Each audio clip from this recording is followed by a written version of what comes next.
Well, good evening, everybody. We are back. We've had a couple weeks off from our series of introducing the church family to you through this series we're calling We Are C2, Getting to Know the Family. And tonight is the last of our deacon couples, which also happens to be the youngest of our deacon couples, Matt and Kylie Holt. Are with us tonight, and so we're just going to spend some time interviewing them and getting to know them. I think Matt and Kylie, are you guys are the only ones that have kids still at home, the only deacons, right? Of all the ones that we've talked to? I believe so. Yeah. Groffs don't have kids. I mean, they've got kids at home, but they don't have kids at home. Hosses, they've got kids at home, but they're not kids. Yeah. Ballards haven't had kids at home in a long time. And who am I missing? Henry's. Oh, they have kids at home. Yeah. Yeah. I mean, they have two college kids at home and McKenna. So yeah. So A teenager. yeah, they've got a teenager, but you guys Of have course, you like, guys are getting close to that. how crazy is that? Owen is in youth now. That's a little hard. Yeah. I nearly cried when Daniel told me, but Oh, it's okay. Wow. yeah. That's man. So Daniel has had our incoming sixth graders coming to youth for what, the last 2 or 3 Sundays.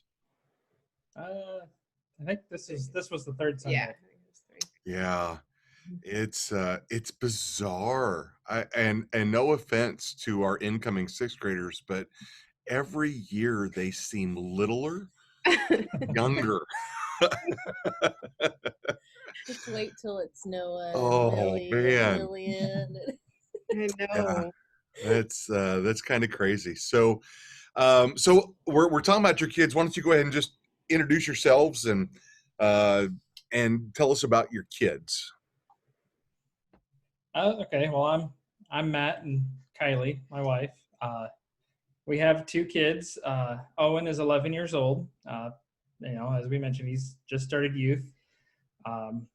Kid loves books. If you ever see him at church, he's probably reading a book. And then we have Lillian. Lillian's 9 years old. She's into gymnastics, so you usually see her doing flips or something. Her and her friends are usually out either in the commons area or out in the front grass pad and doing flips and stuff out there. Yeah. Now, does she do gymnastics and dance, or just gymnastics? Just in gymnastics. She tried dance for a little while, and she was kind of wanting to do more of the acrobatic stuff, so we transitioned over to gymnastics, and she absolutely loves it. Okay. Very cool. Now, Kylie, were you a gymnast or dancer growing up? No, not really. Yeah. I mean, I did gymnastics for a short period of time, but not Okay. like a long time. What about you, Matt? Did you do gymnastics? I did. No, no, I didn't. That was never really part of my purview. Yeah. Sharon was a cheerleader. Mm-hmm. She played Yeah. volleyball and she was a cheerleader. Oh. Yeah. And we still have her pom-poms. Every Oh. once in a while I can get her going in the living room, and But the kids love Yeah. Bella and Millie, Mhm. Mina.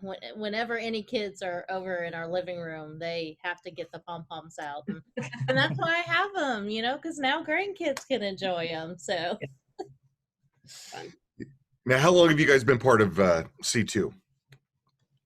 I think we were just talking about that earlier. I think it's been about 8 years. Lillian was almost 1 when we joined. Okay. Isn't that funny how we gauge it by the age of our kids? How old were our Yep. kids when we first? Yeah. Very good. So, is there anything that sticks out in your mind from when you guys first came? A person, a sermon, illustration, song, video, drama? Yeah. Anything? I don't think so. I know when we came, we actually, and I can't think of his name now, but there was, we came that period of time where we had just joined with Community Hope, and so there was kind of 2 people preaching at the time. Okay. And I can't think of their names now, but I know I think he preached this first Sunday that we kind of came looking to make C2 our home. Okay. Wow, that's I didn't realize that was the period of time that you guys started coming. Yep. Wow, what about you, Kylie? The only thing I remember from that day, and it's not really from the service, but we knew Daniel and Matt were friends growing up. And so that's kind of why we came the first time that we did, because we knew Daniel was leading worship, and we were looking for something a little closer to home. And we went to lunch with them, and Owen was probably 3, and he was at this stage where he would lean on anyone that he was sitting next to when we were eating. And so he didn't even know Daniel, but he leaned on him the whole meal. So that's something that in my mind, but Yeah, that was before Noah, wasn't it? yes, Yep. that was before Daniel had kids, and you could tell he was kind of like, Now, Matt, you and Daniel, you've known each other a long time. Like, you go back how far? 8 years old, I think, somewhere between 8 and 10, I think. My dad was in the military, so we'd lived in Kansas City area growing up, moved to South Carolina for a couple years. And then after he got out of the service, we moved back and kind of settled in Green Valley. And actually we moved right down the street moved across the street from Daniel. And we, kind of became friends, just out running around in the street together. And actually I remember when it came time, my parents had rented a house, and, time had come that they decided they wanted to buy a house. I told them I was tired of making new friends, and I like the friends I have, and I didn't want to move anywhere. And fortunately, a house 2 doors down the street came up for sale. My parents bought that house, so we moved. We originally moved into Grand Valley. Oh, that's cool. Now they're still in that house, right? They are. And Ballards are still in the house that Daniel grew up in. Yep. Yeah, very cool. Yeah, I knew you guys went pretty far back and were neighbors. And then, like, high school, you and Daniel hung out, but you and Chuck hung out quite a bit in high school, didn't you? A little bit. Actually, I think we all kind of in high school separated ways a little bit. Okay. Daniel and I still kind of hung out quite a bit, but not as much. And I think actually Daniel and Charles hung out more, and Okay. I kind of went off with a different crew. Okay. Very good. And Kylie, was that the first time when you guys came to church? Was that the first time you'd met Daniel? no, we had actually, Matt was in his wedding. Okay. So I That's met right. him at some point before then. Okay. But Yeah. Cool. Now, so you guys have been here 8 years, right? Is that what you said? And so how are you all involved in serving the body here at Crossroads? Well, we're both involved on the worship team. Kylie's a little more front and center. She plays piano and sings. I'm kind of hidden back up in the booth. I take care of the guys up in the booth. We're the ones that run the computer, run the soundboard. Now we're doing the streaming and lights. So I kind of oversee them, make sure everything runs smooth. And definitely without that team, we would be in a little tougher place. Yeah. So they're definitely a huge part in everything going on, and especially here lately, with not being able to be at the church, those guys have put in a ton of extra time to make sure everything looks smooth online. Yeah. We're also, obviously we're deacons. We also run, we have a life group, kind of the family life group. Most of the people in our life group have kids. So we're kid focused. Most of our devotionals and stuff are kid focused. They're object lessons that we turn around and tie back to the Bible. So we've electrocuted a pickle. We've shot toilet paper 25 feet in the air. We've made a big foam mess, and just kind of different things and relate it back to the Bible and back to God. And I think it really sticks in the kids' minds because they come back and they're asking to do certain things again, and they really take away the lesson from it. So yeah. So, and the goal really is to get the parents involved in the lesson with their kids in hopes that forms a pattern that carries over at home, right? Yes. Yeah. Yeah, are you hearing stories and good reports of how that is transferring over into the home? We've heard a couple good stories of things that people have done still in the home, trying to make those object lessons and tying it back to the Bible. And then we started another book. You remember the name of the book now? It's called Undivided, Living For and Not Just With Each Other. So we needed something a little bit less stressful for while we were trying to do this over Zoom. Right. And that book I found it randomly, and it was like perfect because it talks about like living, when you're with your family, that God commands us. Like the very first chapter is love one another as a command. It's not a choice. You don't get to choose if you're going to love your family. Like if you're going to love God, then you have to love your family. And so it takes it, and it goes through all of the one another verses. So it's been really good. It's been it has a couple little hands-on things, but it's not as like big and, exciting as we were doing, but those weren't going over great on Zoom. So Okay. Yeah. So Yeah, this life group really is because now for the summer, I think you guys are meeting in each other's backyards on Wednesday nights, but through most of the winter before coronavirus hit, they were meeting in the upper room. So I'd wander up there every week or so, and it's chaotic. So I think I think at one point when I looked at your roster, there were 18 adults and 22 kids in the life group. And so these people coming together, and they had a meal together, which that in itself is chaotic to plan and execute. And, but it's quite an undertaking that you guys have taken with that group. But I really hear, we've got a couple of newer families to the church in the last 3-4 months that have been, and just, I would say if they were to list the number one thing that drew them was participating in this life group. So that's really cool. Yeah. So so worship team, deacons, and what else? The life group. Life group. I volunteer up in the for Kids Quest. Okay. I teach up there once a month. And then I was doing the worship class with Sharon. At 9:30 before Corona. Yeah. That is going to be the new BC before Corona.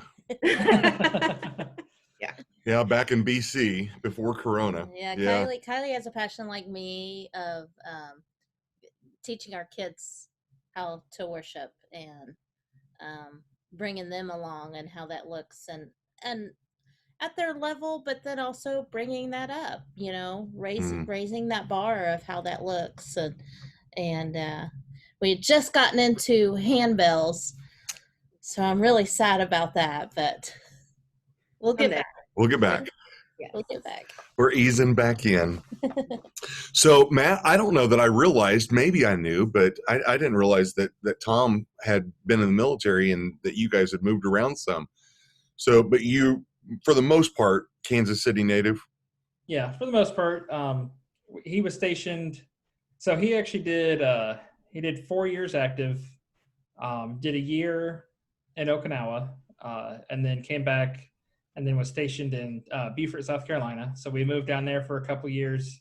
I think it was closer to 3, but we were down there for quite a bit of time, and then we moved back up here once he was able to get out of the military. Okay. What about you, Kylie? Where's home for you? So when I was really young, my dad worked for Walmart, and we moved all the time. By the time I was 9, I think we had moved 12 times. So he was a manager, and they kept wanting to move him to a bigger store. So when we moved to Harrisonville, Missouri, he said, "I'm done. I'm not moving to any more stores. We're staying." And I guess I was 8 at the time when we moved to Harrisonville. So he stayed there, and they just brought him the bigger store. They built a super center in Harrisonville so he could manage it. So in this area, just a little bit further south. So okay. So things are starting to make sense for me now, because in the 8 years that I've known you all, I think you lived in 4 houses, right? Blue Springs, Baytree. Did we? You moved to Baytree since you've been here. Okay. Yeah, we started when we Okay. started coming. We were still living in Blue Springs. Mm-hmm. So Blue Springs, Green Valley, Great Valley. yeah, and then And then here. Blue Yeah. Springs. Now Blue Springs, yeah. Yep. Yeah, there's a pattern here. Well, at least it's in the area, though. Yeah, that's true. so- That's true. We're Yeah. not way anywhere. Yeah. Yeah. But now I know why Kylie only stays in a house for a couple of years. She's been moved around all of her life. Yeah. I told her this is it though. This is our home until until we can't live here anymore. Yeah. That's Yeah. funny. So I haven't been to the new house. know, Are you I guys haven't. loving it? Oh, yeah. Yes. I love it. It's funny, some people know, we built a house before this one, lived in it for 2.5 years, and we got to build the house. We got to, within a certain criteria, pick out everything of the house.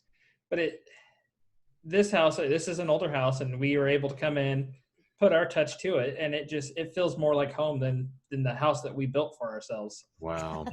It's just, and it's funny. It's like we both just kind of realized, this actually feels more like home and where we're supposed to be. So That's it cool. actually ended up being a good thing. Yes. Yeah. That's Yeah, neat. that's cool. So now what do you guys do occupationally? What do you do for jobs? I usually tell most people my job title, but it's over most people's heads. I'm a Unix engineer. 5th grader terms. I work on computers. I work on servers for a local bank. Keep them up and running. People get very irritated when they can't get to their money, so I make sure they get True. to their money. And then I actually kind of had a job change in the last couple of years. I've worked as a nurse. I actually took boards when when I was pregnant with Lillian. And so I've worked as a nurse for the last, how long did I work? Like 7 years. And then I stayed home to homeschool my kids for a couple of years. And those that know me know that I don't stay home well. So God led us to this little tiny Christian school in Blue Springs that we absolutely love. And she was willing to hire me as a teacher. She is able to we are accredited, but she has a little bit of leeway with certified teachers. And I've always had a love for teaching. I actually quit nursing school and went to get my elementary education degree for like 6 months. And then I decided I had 5 classes left in nursing school. It really made more sense to just finish that. So I've always wanted to do both. So I'm actually technically like school nurse. If they were ever to need something, they come find me. But I'm able to teach. I was actually Owen's teacher this year. So that was an interesting first year of teaching, but Yeah. So tell us about that a little bit, because those that know Owen, I mean, a lot of the folks watching may not know Owen, but Owen is a bit of a brainiac. yes.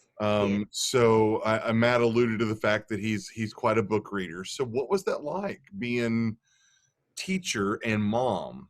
It was a little bit interesting. And the first few weeks were pretty rough. Like I had to have a sit down with the class and just say, guys, it's like, I need you to put yourself in Owen's shoes, because he was kind of getting just a little bit of teasing, like, well, I'm going to tell your mom, just silly stuff. But it was really hard for him. And so I said, I want you guys to, what if your mom was up here? And they're all like, oh, that would be awful. And from then on, that was pretty okay. So I did have the luxury of the class that I had this year was super bright. Like his little best friend was actually adopted from South Korea, and just brilliant kid. And so he has several kids in the class that are on his level, and it really it was really good for him to have friends. But it was hard when mom's your teacher, and that's what she asked me this year, what do you want to teach? And I'm like, anything that my kids are not in. Like they need especially Owen needs a year that is not with mom. Yeah. So she really likes to loop teachers. So like you'd have them in kindergarten, and then you move up with them to first and move up with them to second, and she just likes the continuity of that. Yeah. But I'm not going to move up with them. So okay. Yeah. Well, cool. And it's not that you hadn't done that already with homeschooling, but being in Yeah. a classroom situation with other kids, that Different. Oh that yeah, had to be a little different. Yeah. it was, especially when we got thrown into distance learning about 3/4 of the way through the year. I was like, ah, but we made it. So Yeah. summertime now, we're good. No doubt. Well, you guys have had the great opportunity of, I mean, both your kids, you've raised your children in a Christian home, mom and dad both following Jesus and loving Jesus. Tell us a little bit about growing up for you. What was your upbringings like? Mine, my grandparents went to church, faithfully. My parents, however, did not. Um, my mom she'd never really even been to church until she met my dad. So it wasn't really till probably high school that we really my parents, were kind of at a place, I think the whole family kind of was. We were just kind of at this place where we knew that there was something else out there, and we weren't on the right path. So we started out. We went to my grandparents' church, and kind of, that kind of felt like we knew God was there and God was calling us to be in church. So we started attending there, and that's my grandparents' church is where I ended up. I got I'd asked the Lord in my heart when I was 7, I think 6 or 7. But it was one of those, somebody told me to pray a prayer and I prayed the prayer and, oh, hey, look, you're saved. Mm. But I didn't really know what that meant. And, and then about that time is when we moved to South Carolina. So I wasn't able to continue on going to church with my grandparents. So, just kind of floated away from that. But then back in high school, I came to understand what that commitment was and, asking God in my heart. And then I finally got to the point to where I felt like I was ready to be baptized. I got baptized my senior year, and since then we've kind of been in church. My unfortunately my parents have kind of drifted away from church, so we're still praying that they get back into it. But I think there was some bad feelings at the church, and they just kind of drifted away from that point. So we're still praying that they get back into church, but we've kind of continued on going and and have raised the kids in there and in church as well. Yeah. And grandkids get them here every once in a while. That's kind of a cool thing. Yeah. We And they pray for them all the time. So yeah, we love your mom and dad. So we love when they do walk through the door. That's cool. Yeah. What about you, Kylie? I grew up in a very strong Christian home. Lots of people would say I was very sheltered. But my dad worked for Walmart. My mom was a stay-at-home mom, and we were in church all of the time. My mom loved teaching women. That's always been her thing. She had a Bible study when I was in high school that had 100 ladies in it. She just and she did amazing. That's her heart. That's what she loves. She loves discipling women. So when I was 18, my dad passed away, and about 6 months later, I left for YWAM. And I went to YWAM for 6 months, did their discipleship training school. And I did the stateside, and then I did my missions work in China for 5 weeks. Wow. So always had this Asia, and then my mom married Rick, and he was a pastor of a church for a while, and always had felt called to Asia. And so they then moved to Taiwan to be missionaries until he passed last year. So that's I've always had, strong influence in my life. Yeah. So yeah, and YWAM, for those who don't know what YWAM is, explain that. Oh yes, it's Youth with a Mission. Okay. And so they I think they still do them. I'm not even sure. They have discipleship training schools. So you go to 3 months of discipleship training, intensive, just learning everything. And then they do a month of stateside, which is where you kind of do some fundraising, and you travel to several different churches and you sing and you somebody preaches and explains our missions. And then we went to China. When we went to China, we actually got to like smuggle Bibles across the border and everything. So that was pretty Ooh. fun. But Lawbreaker. yeah, like very not me. Oh my goodness, I'm the rule follower to a T. So they tell us just put, you every morning we stayed in Hong Kong, and every morning we would load up and then we would cross the border, and they, every day they had a different, this is what you're going to do. Okay, like we just have all these books in we just walk across, pretend like we didn't see the little, x-ray machine thing or whatever. And anyway, but That's interesting. Now, Rick was a Mennonite pastor before they went to Taiwan as missionaries. Did you grow up Mennonite? yes. Well, so the church that I attended in Harrisonville was Mennonite. They have since changed their name to Harrisonville Community Church. We had drums and guitars and all of that. So they had initially broken off of the Sycamore Grove, which is where my stepdad pastored. Okay. And it used to be much more formal, and like for a while, they even years ago they still had like women on the right and men on the left and all of that kind of thing. Now they're pretty, I mean, they're more contemporary. They're still not anywhere near what the Harrisonville church is, but Okay. they've come a long way. So Okay. Now, what do Mennonites believe differently from what we as non-denominational Baptistic doctrine believe? yeah, as a child, like by the time, like when I was going to the Harrisonville church, they basically called themselves non-denominational. So I haven't seen anything that's really different in what we believe and what. But Mennonites normally, like, they don't have instruments. Yeah. For worship and normally. Yes. The A ones true that Mennonite church. wouldn't have. Yes. Yeah. So. Okay. And your mom is back to leading women's Bible studies again now that she's back in the States, and with coronavirus, she's doing it. I see her. Again, Kylie's mom, Barb, we love having her here when she's here. But she's I see her on Facebook quite a bit doing some ladies Bible studies. And yeah, she did one over the coronavirus. How many people did she say? I wish I could remember. I don't know how many I think people. she said she had like 600 and something people on the roster that were like accessing the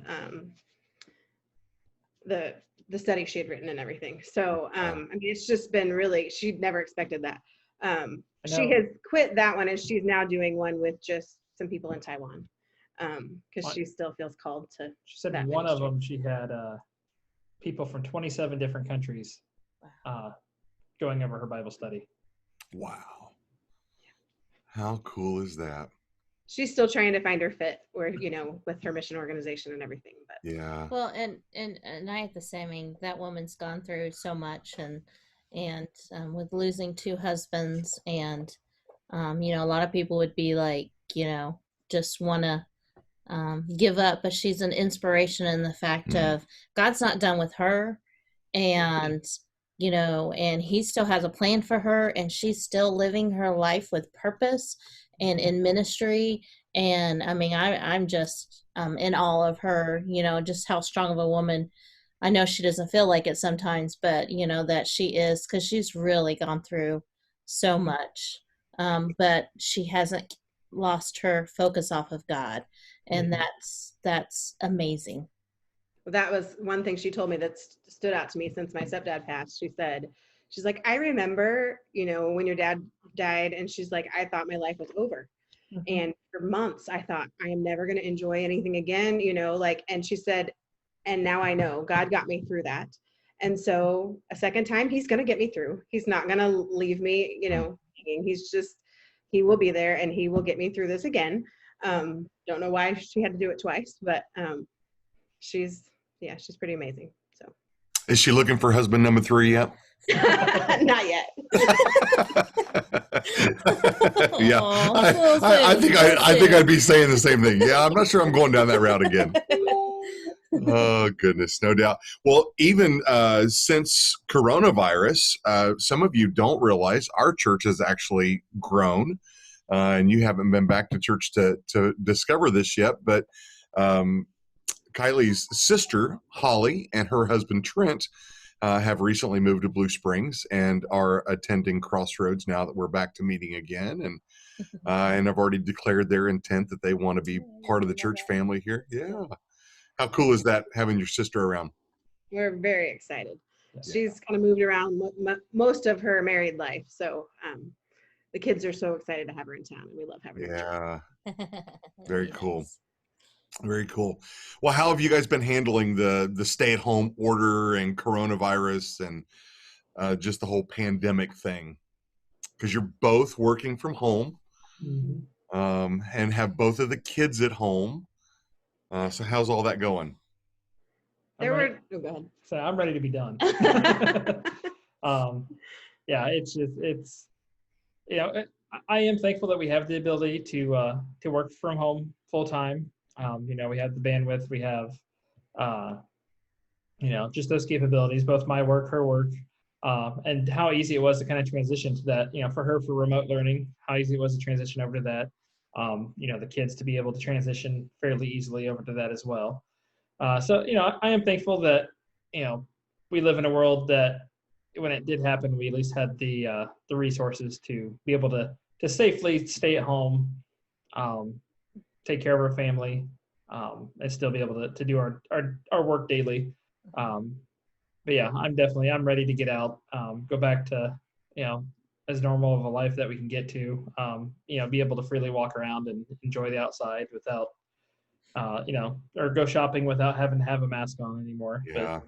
But I understand the reasoning, and we definitely we're aware of it, and we want to be a part, be helpful in any way, but I'm done. Yeah, and Kylie, you've school teaching for you as in a private school, it's been a little more challenging because the expectation has been to have online classroom, right? And that's I mistakenly said yes to teaching a high school language arts class at semester. So that was my why? God, why did I say I would teach this class?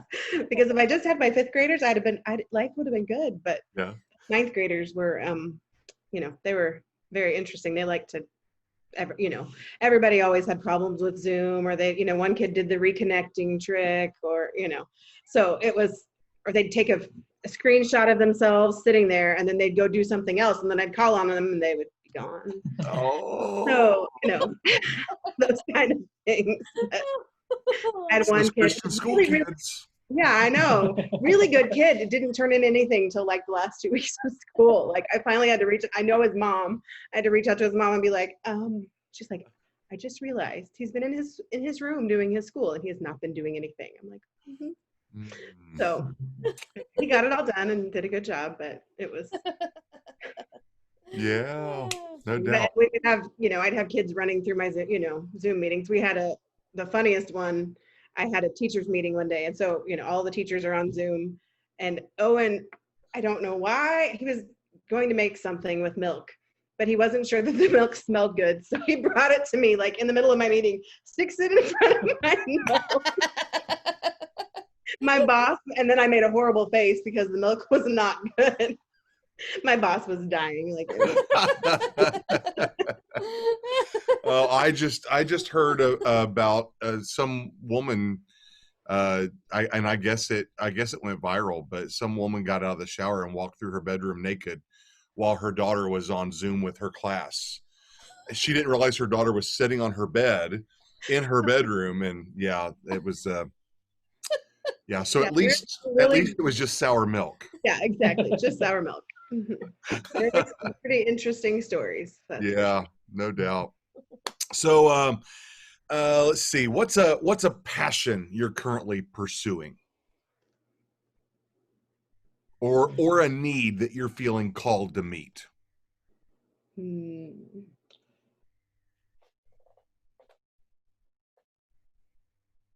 I think I think that the current passion that I'm ready to meet again face to face. Especially we have the big family life group, and I truly looked forward to our Wednesday nights.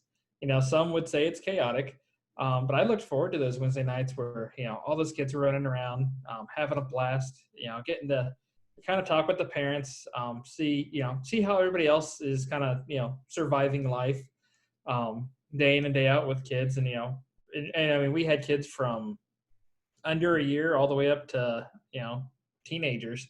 So it was cool to see the different dynamics and how everybody was kind of dealing with the circumstances of day-to-day life. And, but I really enjoyed that. And even with Zoom, we've gotten the ability to connect, but there's just something missing with that.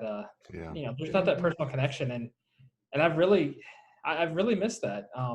That's, as soon as we were able to, that's kind of, I know unfortunately there's a couple families in our life group that, can't meet with us face to face, but, for the ones who are able to or willing to, that we do meet with, it's, I definitely, it fills me just to be able to see those families and, be face to face again. Yeah.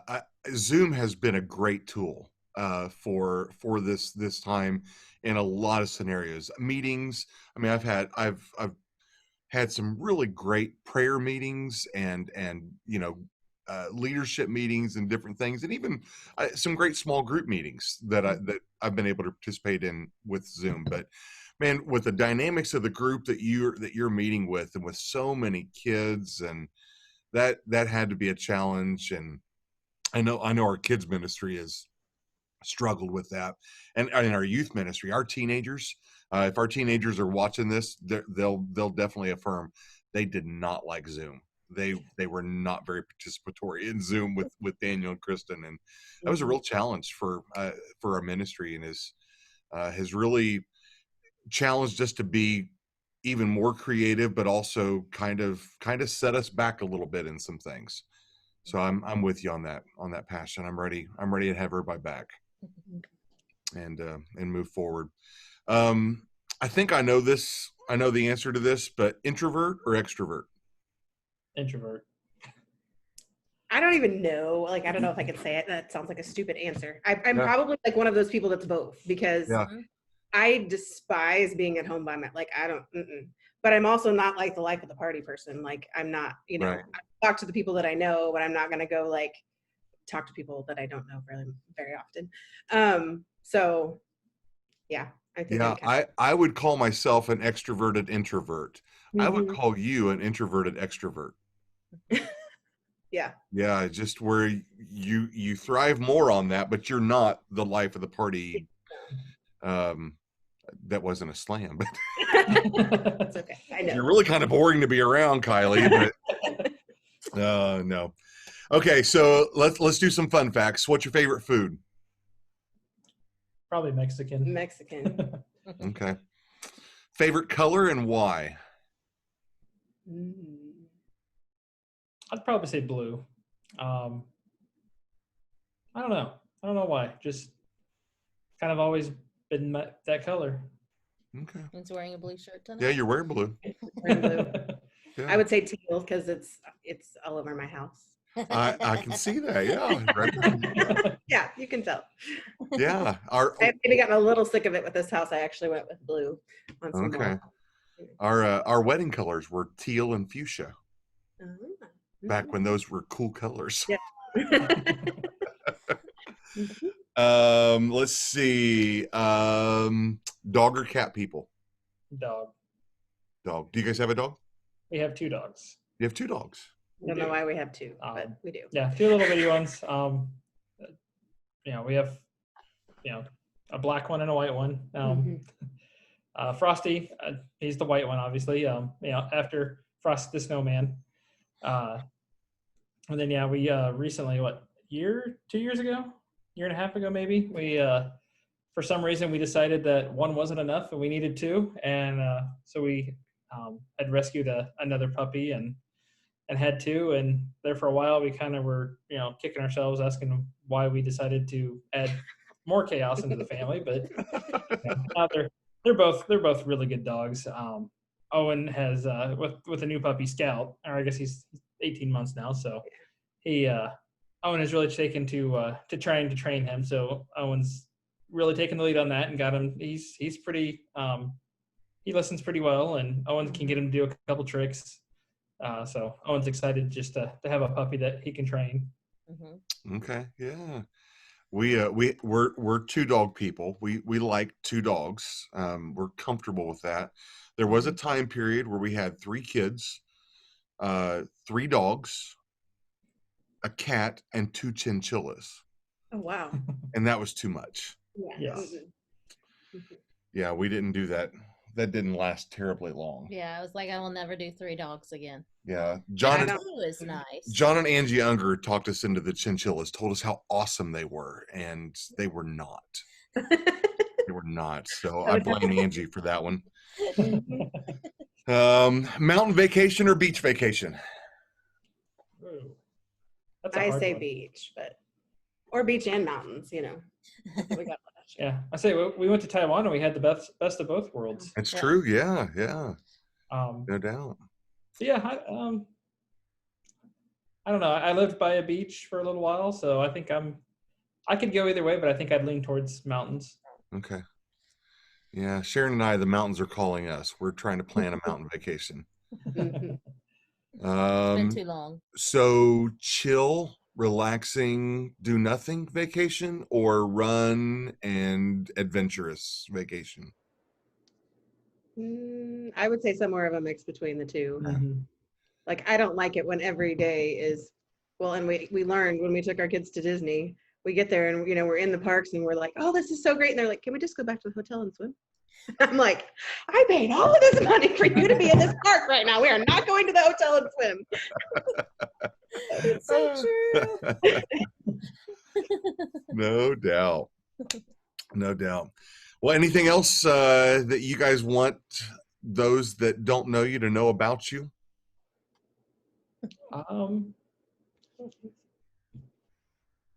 Good. I don't know. I mean, I may not come up and talk to you, but if you come up and talk to me, I'll definitely enjoy a conversation. I tend to I try to get out of my comfort zone. You'll see me up in the booth 9 times out of 10. So I really try to work hard to being a deacon has really pushed me to kind of get out of that comfort zone, to go out and try to meet new families coming in.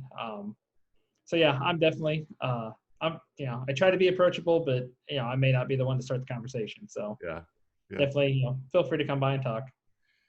But he does a phenomenal job leading a team of techie people, especially leading the team of people that I'm the first one to point and say they messed it up.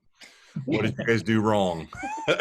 Because when they make a mistake, everybody knows it. If the words are wrong on the screen, if there's a hum in the microphone, or if there's a squeal in an instrument, they get all the blame for all of that and get no credit when things go right. None at all. So I appreciate you and all that you do to lead that team, and Kylie, you and on the worship team, and just all the ways that you guys lead and set examples in our church. And we're very grateful to have you all as deacons. So that is the end of our deacons here on We Are C2. So be ready. If you get a phone call or a text from a strange number saying, I want to get you scheduled, please respond to Sharon, because we're going to set out now. We're going to try to start alternating. Someone new, someone's been around a while, someone new, someone's been around for a while. And as we just continue to introduce you to the church family. But when you get back here and you're here in person, if you don't know Matt and Kylie, make the effort to get to know them, as they'll be attempting to make the effort to do the same with you. But until the next time, thanks for being with us, Crossroads. Have a great evening, and we'll hopefully see you here this Sunday. God bless y'all.